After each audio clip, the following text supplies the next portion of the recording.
But आज आप start करांगे जी revision of the first chapter of physics electricity. बड़ा इस चैप्टर ਤੇ ਤੁਸੀਂ ਸਟੱਡੀ ਕਰੋਗੇ ਕਿ ਇਲੈਕਟ੍ਰੀਕਲ એનર્ਜੀ ਕੀ ਹੁੰਦੀ ਹੈ, ਕਿਸ ਪਰਪਸ ਦੇ ਲਈ ਆਪਾਂ ਇਸ ਨੂੰ ਯੂਜ਼ ਕਰਦੇ ਹਾਂ, ਇਲੈਕਟ੍ਰੀਕਲ એનર્ਜੀ ਕਿਸ ਤਰ੍ਹਾਂ ਬਣਦੀ ਹੈ, ਇਸਦੇ ਕੀ ਕੀ ਪ੍ਰੋਪਰਟੀਜ਼ ਨੇ। ਠੀਕ ਹੈ ਜੀ, ਇਹ ਸਭ ਕੁਝ ਆਪਾਂ ਇਸ ਚੈप्टर ਤੇ ਸਟੱਡੀ ਕਰਾਂਗੇ। ਸੋ ਫਸਟ ਆਫ ਆਲ बड़ा पहला अपन गिवन होएगी इज जनरल इंट्रोडक्शन कि जो इलेक्ट्रिकल एनर्जी है that is an important source of energy in the modern time. ਅੱਜ ਦੇ ਟਾਈਮ ਦੇ ਵਿੱਚ ਜੋ ਇਲੈਕਟ੍ਰੀਕਲ એનર્ਜੀ ਹੈ ਇਹ ਆਪਣੇ ਲਈ ਸਭ ਤੋਂ ਜ਼ਿਆਦਾ ਇੰਪੋਰਟੈਂਟ ਹੈ। ਠੀਕ ਹੈ, ਜਿਹੜਾ ਉਸ ਦਾ ਰੀਜ਼ਨ ਹੈ ਅੱਜ ਆਪਣੇ ਘਰ ਦੇ ਵਿੱਚ ਆਪਾਂ ਲਾਈਟ ਦੇ ਲਈ ਇਲੈਕਟ੍ਰੀਕਲ એનર્ਜੀ, ਈਵਨ ਜਿਹੜੇ ਖਾਣਾ ਬਣਾਉਣ ਦੇ ਲਈ ਵੀ ਹੁਣ ਆਪਣੇ ਕੋਲੇ ਇੰਡਕਸ਼ਨ ਕੁੱਕਰ ਆ ਚੁੱਕੇ ਨੇ ਜੀ, ਜਿਸ ਦੇ ਵਿੱਚ ਆਪਾਂ ਇਲੈਕਟ੍ਰੀਕਲ એનર્ਜੀ ਯੂਜ਼ ਕਰ ਰਹੇ ਹਾਂ। ਔਰ ਫਿਊਚਰ ਦੇ ਵਿੱਚ ਕੁਝ ਕਾਰਸ या कुछ व्हीकल्स अपने इलैक्ट्रिक व्हीकल बन रहे हैं। मैं इसका मतलब कि फ्यूचर ਦੇ ਵਿੱਚ ਇਲੈਕਟ੍ਰੀਕਲ એનર્ਜੀ ਬਹੁਤ ਬੜਾ ਸੋਰਸ ਹੋਏਗਾ ਆਪਣੇ ਲਈ। ਠੀਕ ਹੈ, ਆਪਾਂ ਇਲੈਕਟ੍ਰੀਕਲ એનર્ਜੀ ਨੂੰ ਐਨੀ ਇੰਪੋਰਟੈਂਸ ਕਿਉਂ ਦੇ ਰਹੇ ਹਾਂ, ਕਿਉਂਕਿ ਆਪਣੇ ਕੋਲੇ ਹੋਰ ਸੋਰਸ ਵੀ ਤਾਂ ਅਵੇਲੇਬਲ ਨੇ। ਬਟ ਉਸ ਦਾ ਰੀਜ਼ਨ ਇਹ ਹੈ ਕਿ ਇੱਕ ਤਾਂ ਇਲੈਕਟ੍ਰੀਕਲ એનર્ਜੀ ਹੁੰਦੀ ਹੈ ਚੀਪ, ਸਸਤੀ ਹੁੰਦੀ ਹੈ ਜੀ। ਠੀਕ ਹੈ, ਸੈਕਿੰਡ ਜੋ ਸਭ ਤੋਂ ਮੇਨ ਰੀਜ਼ਨ ਹੈ ਇਸਦਾ ਦੈਟ ਇਜ਼ ਦ ਨੋਨ ਪੋਲਿਊਟਿੰਗ। ਤੇ ਇਸ ਦੇ ਵਿੱਚ ਪੋਲਿਊਸ਼ਨ ਨਹੀਂ ਹੁੰਦਾ। ਜਿਸ ਤਰ੍ਹਾਂ ਮੰਨ ਲਓ ਆਪਾਂ ਕਾਰਸ ਜਾਂ ਵਹੀਕਲ ਯੂਜ਼ ਕਰਦੇ ਆ ਪੈਟਰੋਲ ਤੇ ਡੀਜ਼ਲ ਦੇ, ਠੀਕ ਹੈ, ਉਹਨਾਂ ਦੇ ਵਿੱਚ ਇੱਕ ਤਾਂ ਕੋਸਟ ਵੀ ਜ਼ਿਆਦਾ ਹੁੰਦੀ ਹੈ ਔਰ ਪੋਲਿਊਸ਼ਨ ਵੀ ਬਹੁਤ ਜ਼ਿਆਦਾ ਹੋ ਰਿਹਾ ਹੈ। ਇਸ ਕਰਕੇ ਹੀ ਜੋ ਹੁਣ ਆਪਣੇ ਵਹੀਕਲਸ ਨੇ ਇਹ ਇਲੈਕਟ੍ਰਿਕ ਵਹੀਕਲਸ ਵੱਲ ਸਵਿਚ ਹੋ ਰਹੇ ਨੇ, ਤਾਂ ਕਿ ਉਸਦੀ ਕੋਸਟ ਵੀ ਘੱਟ ਹੋਏਗੀ એનર્ਜੀ ਦੀ ਔਰ ਜੋ ਆਪਣਾ ਜਿਹੜਾ ਪੋਲਿਊਸ਼ਨ ਹੈ ਉਹ ਵੀ ਬਹੁਤ ਘੱਟ ਹੋਏਗਾ। ਇਸ ਤੋਂ ਬਿਨਾਂ ਜਿੰਨੀ ਵੀ ਆਪਣੇ ਕੋਲੇ ਇੰਡਸਟਰੀਜ਼ ਨੇ, ਜਿੰਨੀ ਉਸਦੇ ਵਿੱਚ ਮਸ਼ੀਨਰੀ ਹੈ, ਟਰਾਂਸਪੋਰਟ ਹੋ ਗਈ, ਹੋਮਸ ਹੋ ਗਏ, ਸਾਰੇ ਕਿਤੇ ਆਪਾਂ ਇਲੈਕਟ੍ਰੀਕਲ એનર્ਜੀ ਨੂੰ ਅੱਜਕੱਲ ਬਹੁਤ ਜ਼ਿਆਦਾ ਯੂਜ਼ ਕਰ ਰਹੇ ਹਾਂ। ਇਲੈਕਟ੍ਰੀਕਲ એનર્ਜੀ ਨੂੰ ਸਮਝਣ ਤੋਂ ਪਹਿਲਾਂ ਆਪਾਂ ਨੂੰ ਸਮਝਣਾ ਪਏਗਾ ਕਿ ਇਲੈਕਟ੍ਰਿਕ ਚਾਰਜ ਕੀ ਹੁੰਦੇ ਨੇ, ਇਲੈਕਟ੍ਰਿਕ ਚਾਰਜ ਆਉਂਦਾ ਕਿੱਥੋਂ ਹੈ। ਜਦੋਂ ਆਪਾਂ ਕਿਸੇ ਵੀ ਦੋ ਬੋਡੀਜ਼ ਨੂੰ ਆਪਸ ਦੇ ਵਿੱਚ ਰਬ ਕਰਦੇ ਹੁੰਦੇ ਆ ਤਾਂ ਦੋਨਾਂ ਬੋਡੀਜ਼ ਦੇ ਉੱਪਰ ਨਾ ਕੁਝ ਚਾਰਜ ਆ ਜਾਂਦਾ ਹੁੰਦਾ ਹੈ। ਫੋਰ ਐਗਜ਼ਾਮਪਲ, ਅਗਰ ਤੁਸੀਂ ਪਲਾਸਟਿਕ ਦਾ ਇੱਕ ਕੋਂਬ ਆਪਣੇ ਬਾਲਾਂ ਦੇ ਉੱਪਰ, ਆਪਣੇ ਹੇਅਰ ਉੱਪਰ ਰਬ ਕਰਕੇ, ਡਰਾਈ ਹੇਅਰ ਤੇ ਰਬ ਕਰਕੇ ਪੇਪਰ ਪੀਸਿਸ ਤੁਸੀਂ ਨਜ਼ਦੀਕ ਲੈ ਕੇ ਆਓਗੇ ਤਾਂ ਪੇਪਰ ਦੇ ਜੋ ਪੀਸ ਨੇ ਉਹ ਉਸ ਕੋਂਬ ਵੱਲ ਅਟਰੈਕਟ ਹੋ ਰਹੇ ਹੋਣਗੇ। ਅਟਰੈਕਟ ਹੋਣ ਦਾ ਰੀਜ਼ਨ ਕੀ ਹੁੰਦਾ, ਕਿਉਂਕਿ ਉਹਨਾਂ ਦੇ ਉੱਪਰ ਚਾਰਜ ਹੁੰਦਾ ਹੈ। ਠੀਕ ਹੈ, ਜਦੋਂ ਵੀ ਨਾ ਆਪਾਂ ਦੋ ਬੋਡੀਜ਼ ਨੂੰ ਸਪੋਜ਼ ਕਰ ਲਓ, ਆਪਣੇ ਕੋਲੇ ਦੋ ਬੋਡੀਜ਼ ਨੇ, ਇੱਕ ਤਾਂ ਹੋਗੀ ਏ ਔਰ ਇੱਕ ਹੋਗੀ ਜੀ ਬੀ ਬੋਡੀ। ਸਟਾਰਟਿੰਗ ਚ ਦੋਨੋਂ ਬੋਡੀਜ਼ ਨਿਊਟਰਲ ਨੇ। ਅਗਰ ਤੁਸੀਂ ਦੋਨੋਂ ਬੋਡੀਜ਼ ਨੂੰ ਰਬ ਕਰਦੇ ਹੋ ਤਾਂ ਰਬ ਕਰਨ ਤੋਂ ਬਾਅਦ ਕੀ ਹੁੰਦਾ, ਦੋਨੋਂ ਬੋਡੀਜ਼ ਦੇ ਉੱਪਰ ਚਾਰਜ ਆ ਜਾਂਦਾ ਹੁੰਦਾ ਹੈ। ਇੱਕ ਬੋਡੀ ਦੇ ਉੱਪਰ ਬੇਟਾ ਆ ਜਾਏਗਾ ਪੋਜ਼ਿਟਿਵ ਚਾਰਜ, ਦੂਜੀ ਬੋਡੀ ਦੇ ਉੱਪਰ ਆ ਜਾਏਗਾ ਨੈਗੇਟਿਵ ਚਾਰਜ। ਐਸਾ ਕਿਉਂ ਹੁੰਦਾ ਹੈ? ਦੇਖੋ, ਜਦੋਂ ਆਪਾਂ ਦੋ ਬੋਡੀਜ਼ ਨੂੰ ਰਬ ਕਰਦੇ ਹੁੰਦੇ ਆ ਨਾ ਤਾਂ ਇਲੈਕਟ੍ਰੋਨ ਇੱਕ ਬੋਡੀ ਤੋਂ ਦੂਜੀ ਬੋਡੀ ਵੱਲ ਟ੍ਰਾਂਸਫਰ ਹੁੰਦੇ ਨੇ। ਠੀਕ ਹੈ, ਜਦੋਂ ਆਪਾਂ ਦੋ ਬੋਡੀਜ਼ ਨੂੰ ਰਬ ਕਰਦੇ ਆ ਇਲੈਕਟ੍ਰੋਨ ਇੱਕ ਬੋਡੀ ਤੋਂ ਦੂਜੀ ਬੋਡੀ ਵੱਲ ਟ੍ਰਾਂਸਫਰ ਹੋਣਗੇ। ਸਪੋਜ਼ ਕਰ ਲਓ ਕਿ ਇਲੈਕਟ੍ਰੋਨ ਏ ਬੋਡੀ ਤੋਂ ਬੀ ਬੋਡੀ ਵੱਲ ਜਾ ਰਹੇ ਨੇ। ਇਲੈਕਟ੍ਰੋਨ ਬੇਟਾ ਕੋਈ ਇੱਕ ਨਹੀਂ ਜਾਊਗਾ, ਅੱਗੇ ਆਪਾਂ n ਪਾ ਦਿੰਦੇ ਆ। n ਦਾ ਮਤਲਬ n number of electrons which are transfer from A to B। ਠੀਕ ਹੈ ਜੀ, ਸੋ ਸਪੋਜ਼ ਕਰ ਲਓ ਕਿ n ਇਲੈਕਟ੍ਰੋਨ A ਤੋਂ B ਵੱਲ ਟ੍ਰਾਂਸਫਰ ਹੋ ਗਏ। ਹੁਣ ਜਦੋਂ ਇਲੈਕਟ੍ਰੋਨ ਟ੍ਰਾਂਸਫਰ ਹੋਣਗੇ ਤਾਂ A ਬੋਡੀ ਦੇ ਉੱਪਰ ਕੀ ਆ ਜਾਏਗਾ, n ਪੋਜ਼ਿਟਿਵ ਚਾਰਜ, ਕਿਉਂਕਿ A ਬੋਡੀ ਨੇ ਇਲੈਕਟ੍ਰੋਨ ਲੂਜ਼ ਕੀਤੇ ਨੇ। ਔਰ B ਬੋਡੀ ਦੇ ਉੱਪਰ ਕੀ ਆ ਜਾਏਗਾ, n ਨੈਗੇਟਿਵ ਚਾਰਜ, ਕਿਉਂਕਿ B ਬੋਡੀ ਨੇ ਇਲੈਕਟ੍ਰੋਨ ਗੇਨ ਕੀਤੇ ਨੇ। ਠੀਕ ਹੈ ਜੀ, ਤਾਂ ਇਸਦਾ ਮਤਲਬ ਕਿ ਜੋ ਚਾਰਜ ਹੈ ਇਹ ਚਾਰਜ ਆਂਦਾ ਹੁੰਦਾ ਇਲੈਕਟ੍ਰੋਨਸ ਕਰਕੇ। ਜਦੋਂ ਇਲੈਕਟ੍ਰੋਨ ਇੱਕ ਬੋਡੀ ਤੋਂ ਦੂਜੀ ਬੋਡੀ ਵੱਲ ਟ੍ਰਾਂਸਫਰ ਹੋਣਗੇ ਤਾਂ ਜਿਸ ਬੋਡੀ ਨੇ ਇਲੈਕਟ੍ਰੋਨ ਲੂਜ਼ ਕੀਤੇ ਨੇ ਉਸ ਦੇ ਉੱਪਰ ਪੋਜ਼ਿਟਿਵ ਚਾਰਜ, ਔਰ ਜਿਸ ਬੋਡੀ ਨੇ ਬੇਟਾ ਇਲੈਕਟ੍ਰੋਨ ਗੇਨ ਕੀਤੇ ਨੇ ਉਸ ਦੇ ਉੱਪਰ ਆਏਗਾ negative charge. Clear. Next, types of electric charges. ਬੇਟਾ ਇਲੈਕਟ੍ਰਿਕ ਚਾਰजेस ਦੀਆਂ ਟਾਈਪਸ ਕਿਆ ਕਿਆ ਹੁੰਦੀਆਂ ਨੇ? ਇਲੈਕਟ੍ਰਿਕ ਚਾਰਜ ਦੋ ਤਰ੍ਹਾਂ ਦਾ ਹੁੰਦਾ ਹੈ ਜੀ, ਇੱਕ ਤਾਂ ਹੁੰਦਾ positive and second one is the negative. ਆਪਾਂ ਨੇ ਹੁਣ ਦੇਖਿਆ ਸੀ ਨਾ ਕਿ ਜਦੋਂ ਆਪਾਂ ਦੋ ਬੋਡੀਜ਼ ਨੂੰ ਰਬ ਕਰ ਰਹੇ ਹਾਂ, ਜਿਹੜੀ ਬੋਡੀ ਇਲੈਕਟ੍ਰੋਨ ਲੂਜ਼ ਕਰ ਰਹੀ ਹੈ ਉਸ ਤੇ ਪੋਜ਼ਿਟਿਵ ਚਾਰਜ ਐਕਵਾਇਰ ਹੋ ਰਿਹਾ ਹੈ ਔਰ ਜੋ ਗੇਨ ਕਰ ਰਹੀ ਹੈ ਜੀ ਉਸ ਦੇ ਉੱਪਰ ਨੈਗੇਟਿਵ ਚਾਰਜ ਐਕਵਾਇਰ ਹੋ ਰਿਹਾ ਹੈ। ਤਾਂ ਇਸ ਦਾ ਮਤਲਬ ਜੀ ਇਲੈਕਟ੍ਰਿਕ ਚਾਰਜ ਬੇਟਾ ਹੋ ਗਿਆ ਦੋ ਤਰ੍ਹਾਂ ਦਾ, ਪੋਜ਼ਿਟਿਵ ਐਂਡ ਨੈਗੇਟਿਵ। ਕਲੀਅਰ। ਇਸ ਤੋਂ ਬਾਅਦ ਆਉਣਗੀਆਂ ਚਾਰजेस ਜਾਂ ਪ੍ਰੋਪਰਟੀਜ਼। ਦੋ ਪ੍ਰੋਪਰਟੀਜ਼ ਮੇਨ ਨੇ, ਤੁਹਾਨੂੰ ਵੈਸੇ ਪਤਾ ਹੀ ਹੋਏਗਾ ਇਹ ਤਾਂ, ਆਪੋਜ਼ਿਟ ਚਾਰਜ ਜਾਂ unlike charge attract each other. Suppose ਕਰ ਲਓ ਆਪਣੇ ਕੋਲ ਦੋ ਬੋਲਸ ਨੇ ਬੇਟਾ, ਇੱਕ ਦੇ ਉੱਪਰ ਪੋਜ਼ਿਟਿਵ ਚਾਰਜ ਹੈ, ਦੂਜੇ ਦੇ ਉੱਪਰ ਨੈਗੇਟਿਵ ਚਾਰਜ ਹੈ, ਤਾਂ ਓਬਵੀਅਸਲੀ ਗੱਲ ਦੋਨੋਂ ਬੋਡੀਜ਼ ਇੱਕ ਦੂਜੇ ਨੂੰ ਅਟਰੈਕਟ ਕਰਨਗੇ। ਲੇਕਿਨ ਅਗਰ ਚਾਰਜ ਸੇਮ ਹੋਇਆ, ਦੋਨਾਂ ਬੋਡੀਜ਼ ਦੇ ਉੱਪਰ ਨੈਗੇਟਿਵ ਚਾਰਜ ਹੈ या फिर दोनों बॉडीज के ऊपर पॉजिटिव चार्ज है, मतलब कि सिमिलर चार्ज या फिर लाइक चार्ज, बेटा ये आपस दे विच रिपेल करते हैं। ठीक है, क्लियर। सो बेटा ਹੁਣ तक आपने समझ लिया कि इलैक्ट्रिक चार्ज क्या होंगे, किस तरह इलैक्ट्रिक चार्ज अराइज होंगे, ठीक है जी, और टाइप्स क्या क्या होंदियां ने, प्रॉपर्टीज क्या क्या होंदियां ने। इस तो बाद आएगा जी इलैक्ट्रिक चार्ज दी यूनिट क्या होंदी है। बेटा इलैक्ट्रिक चार्ज दी जो एसआई यूनिट है वो होंदी है जी कूलम। जिस तरह मास ਆਪਾਂ किलोग्राम च, डिस्टेंस मीटर ਦੇ ਵਿੱਚ, टाइम सैकंड ਦੇ ਵਿੱਚ ਹੁੰਦਾ ਹੈ, ਤਾਂ ਇਸ ਤਰ੍ਹਾਂ ਜੋ इलैक्ट्रिक चार्ज है ਇਹ ਹੁੰਦਾ कूलम च, और इसका सिंबल क्या ਹੁੰਦਾ है कैपिटल C। ठीक है जी, ਹੁਣ ਆਪਾਂ 1 ਕੂਲਮ ਨੂੰ ਡਿਫਾਈਨ ਕਰਦੇ ਹਾਂ, ਬਟ 1 ਮਿੰਟ ਤੁਹਾਨੂੰ ਡਿਫਾਈਨ ਕਰਨ ਤੋਂ ਪਹਿਲਾਂ ਮੈਂ ਸਮਝਾ ਦਾਂ ਕਿ 1 ਕੂਲਮ ਚਾਰਜ ਕਿੰਨਾ ਹੁੰਦਾ ਹੈ। ਸਪੋਜ਼ ਕਰ ਲਓ ਆਪਣੇ ਕੋਲ ਦੋ ਚਾਰਜ ਨੇ, ਪਰ ਦੋਨਾਂ ਦੀ ਵੈਲਿਊ ਇਕੁਅਲ ਹੈ, ਕਿਉਂ ਇਹ ਦੋਨਾਂ ਚਾਰजेस ਚ ਆਪਾਂ डिस्टेंस 1 मीटर मान लेने, डिस्टेंस है जी 1 मीटर।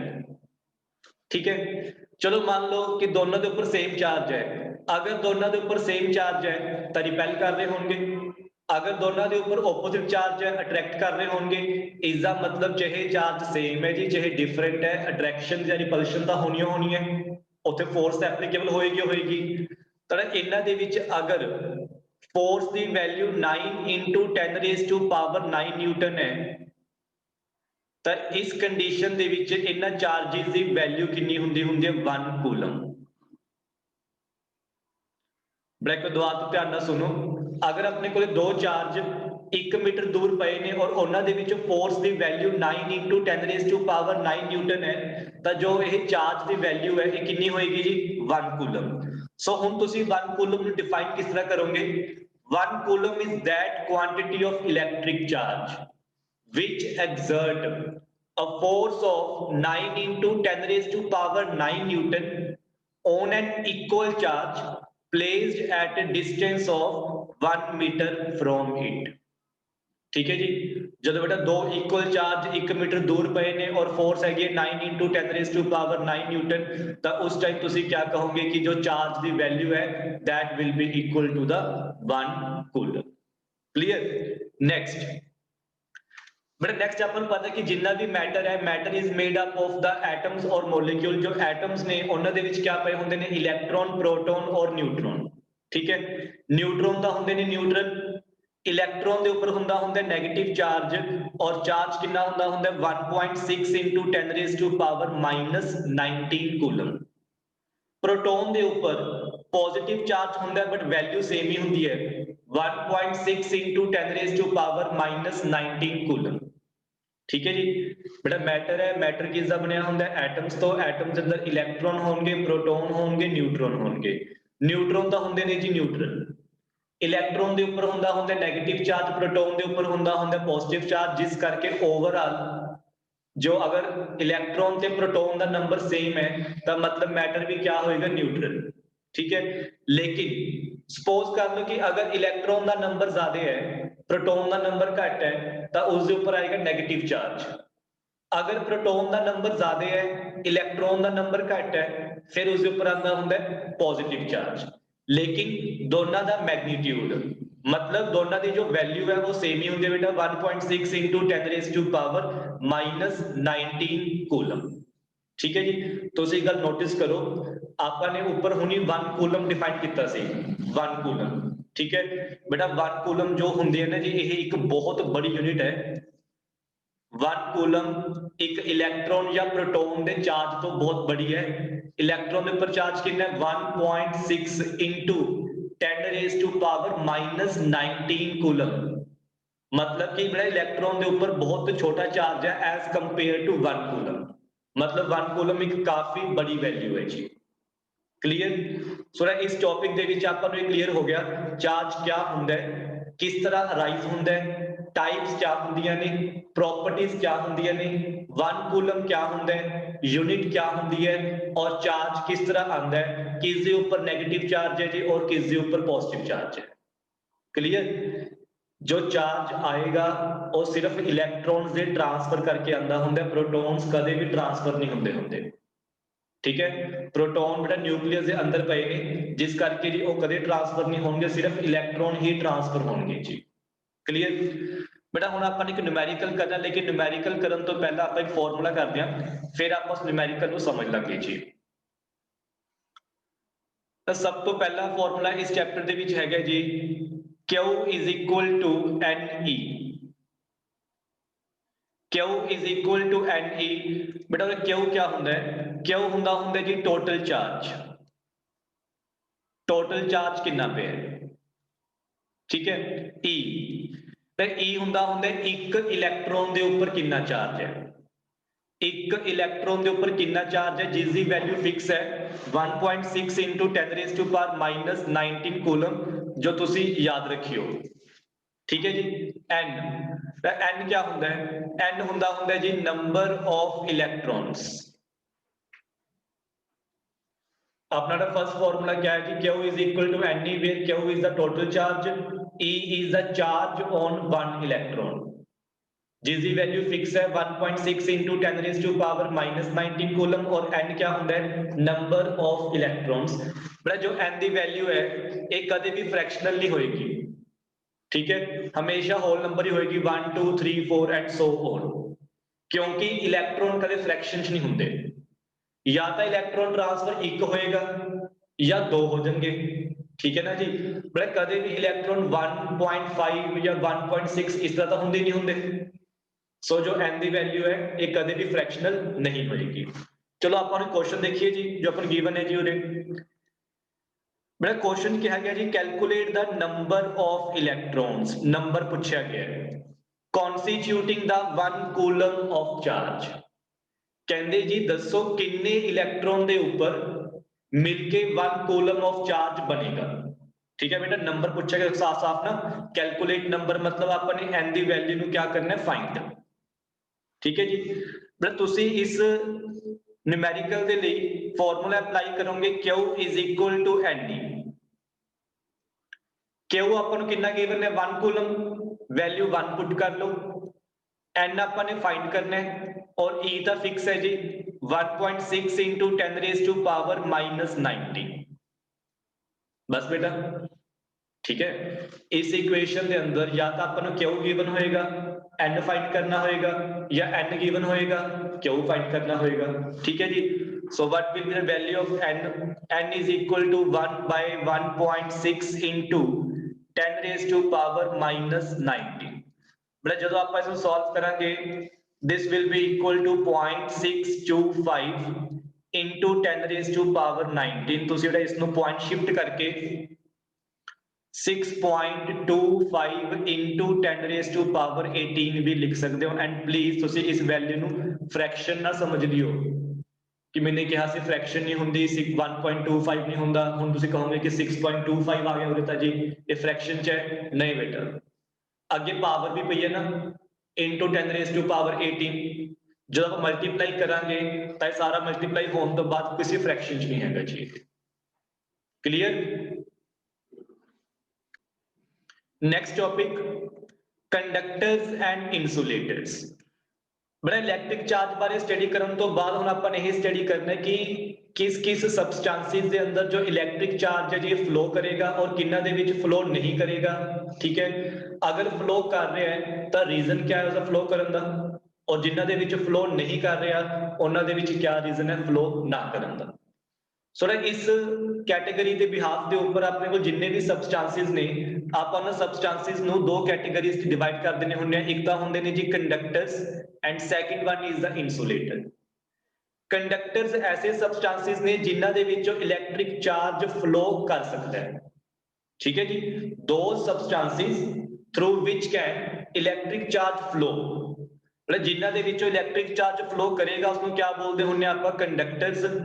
सो इसका मतलब अगर इलैक्ट्रिक चार्ज फ्लो कर रहे हैं बेटा, वो क्या बनाएंगे, इलैक्ट्रिसिटी। मतलब उत्थे क्या प्रोड्यूस हो रही, क्या उत्थे चल रही होगी, इलैक्ट्रिसिटी। ठीक है, जिमें कि example metals, silver, copper, aluminium, मतलब जिन्ने भी अपने को नॉर्मली मेटल्स ने ये सारे अच्छे कंडक्टर्स होंगे ने, और इस तो बिना कुछ alloys like nichrome, manganese, constantan. ठीक है जी। These all are the conductors because बेटा इन्हां दी जो कंडक्टिविटी है वो काफी अच्छी होंदी है, लेकिन प्योर मैटल के कंपैरिजन दे जो एलॉयज ने उन्हां दी कंडक्टिविटी घट होंदी है। ठीक है, मतलब कि सिल्वर कॉपर एल्यूमीनियम की जो कंडक्टिविटी है करंट पास करने की पावर है वो ज्यादा होंदी है, लेकिन जो एलॉयज ने नाइक्रोम हो गया मैंगनीन हो गया कॉन्स्टेंटन हो गया इन्हां दी जो कंडक्टिविटी है करंट नू चार्ज नू पास करने की जो पावर है ये घट होंदी है। इस तो बिना अपन स्टडी किया जी केमिस्ट्री ਦੇ ਵਿੱਚ carbon in the form of graphite, बड़ा कार्बन वैसे तो नॉन मेटल है, ठीक है, लेकिन जो ग्रेफाइट फॉर्म होंगी जो ग्रेफाइट उसका एलोट्रोप है वो करंट पास कर देना होंगे।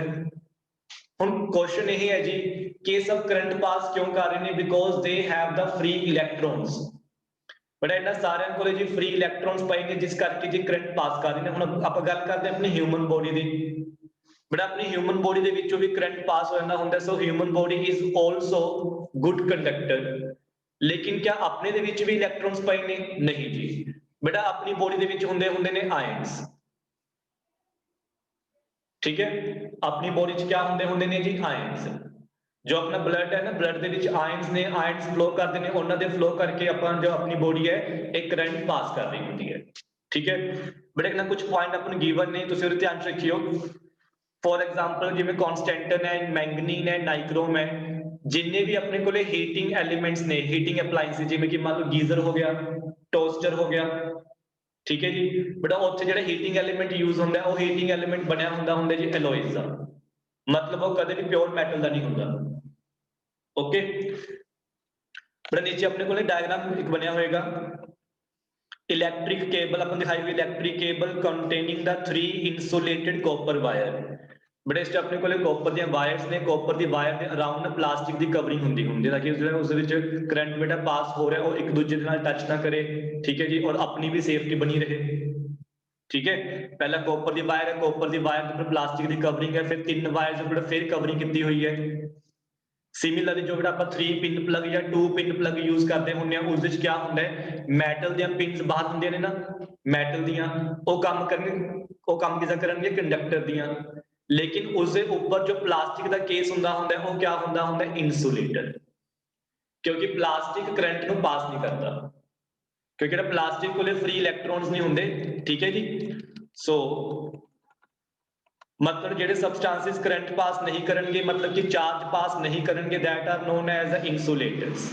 So those substances through which electricity cannot flow are called the insulator. Glass, ebonite, rubber, plastic, paper, dry wood, cotton, mica, bakelite, porcelain, dry air, बेटा सारे क्या ने जी इंसुलेटर ने जी, और इन्हां दे विचों करंट पास नहीं करता। नैक्सट अपन दस्सिया होया कि कंडक्टर्स दे विच ऐसा क्या हुंदा है जिस करके उसदे विच करंट पास हो रहा है, बेटा कंडक्टर जो इलैक्ट्रॉन्स ने ना that are the loosely held, मैं तुहानूं कह रहा ना कि उसमें क्या होंगे फ्री इलैक्ट्रॉन जिस करके वो करंट नूं पास कर सकते हैं, जबकि जो इंसुलेटर्स ने इन्हां दे विच फ्री इलैक्ट्रॉन्स नहीं होंगे जिस करके जो करंट पास नहीं कर सकते, ठीक है जी, क्लियर।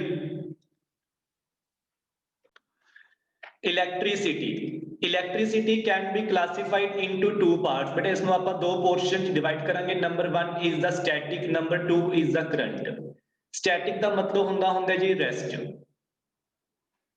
जो बेटा इलैक्ट्रिक चार्ज मूव नहीं करते सिर्फ रेस्ट उपर ने, आप उसमें बोल देने हुंदे स्टैटिक इलैक्ट्रिसिटी, लेकिन जो मोशन दे विच हुंदे ने this one is known as the current electricity, ठीक है। तो सपोज करो अपने को कोई प्लास्टिक का कॉम्ब है, अगर आप उसमें बेटा अपने हेयर के नाल रब कर रहे हैं, ठीक है जी, और आप रखता तो उसके ऊपर चार्ज आ गया, लेकिन वो चार्ज मूव नहीं कर रहा, this is known as the static electricity, ठीक है।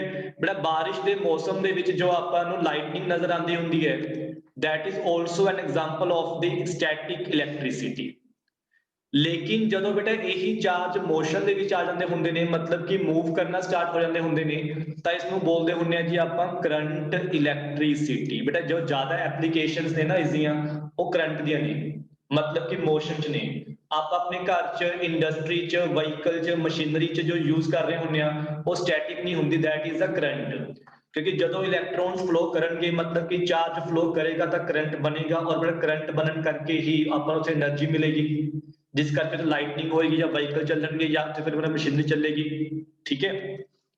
ਸੋ ਦਾ ਅਗਲਾ ਪੋਰਸ਼ਨ ਸਟੱਡੀ ਕਰਨ ਤੋਂ ਪਹਿਲਾਂ ਆਪਣੇ ਕੋਲੇ ਹੁਣ ਕੁਝ ਟਰਮਸ ਆਣਗੇ, ਪਹਿਲਾਂ ਆਪਾਂ ਸਟੱਡੀ ਕਰਾਂਗੇ ਜੀ ਪੋਟੈਂਸ਼ੀਅਲ ਤੇ ਪੋਟੈਂਸ਼ੀਅਲ ਡਿਫਰੈਂਸ ਕੀ ਹੁੰਦੇ ਨੇ।